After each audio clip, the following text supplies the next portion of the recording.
pasukan Risik Gempur sekitar tahun 1970 sehingga 1999. Hari ini aku akan menceritakan semula pasukan yang dahulunya banyak memberi peranan dalam Angkatan Tentera Malaysia suatu ketika dahulu. Ramai generasi muda masa kini, khasnya generasi tentera darat yang sekarang tidak mengenali pasukan penggempur terbaik ini satu ketika dahulu yang digeruni dan ditakuti oleh gerila komunis.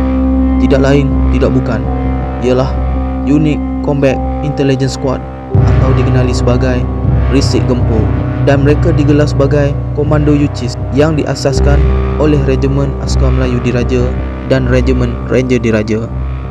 Faktor pasukan ini ditubuhkan pada awal tahun 1970.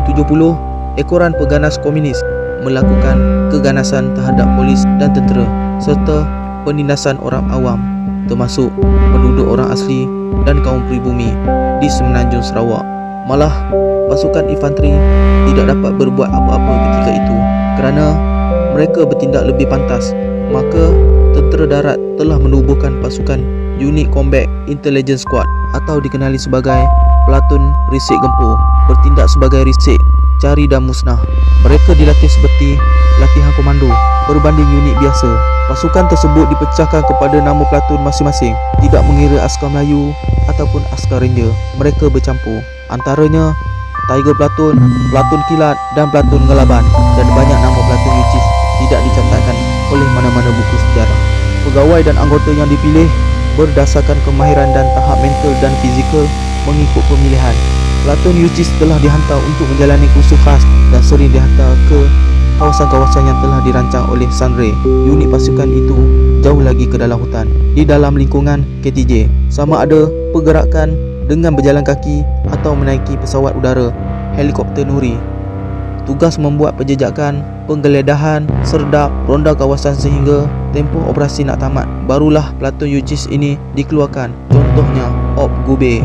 Terdapat banyak kejayaan bila unit ini digerakkan, seperti mana bertempur, menjumpai lokasi simpanan makanan, food dump, bobby track, jejak pergerakan komunis. Terdapat banyak pelibatan Platoon UCIS ini sekitar tahun 1973 hingga 1976, yang mana pergerakan komunis banyak dilaporkan.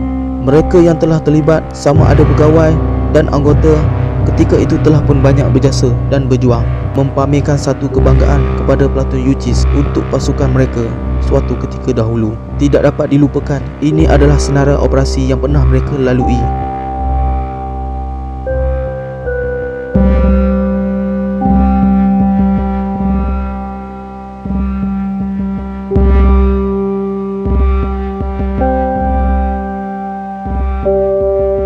Inilah nama-nama perwira-perwira negara Platoon UCIS yang tidak asing lagi kita dengar sehingga kini.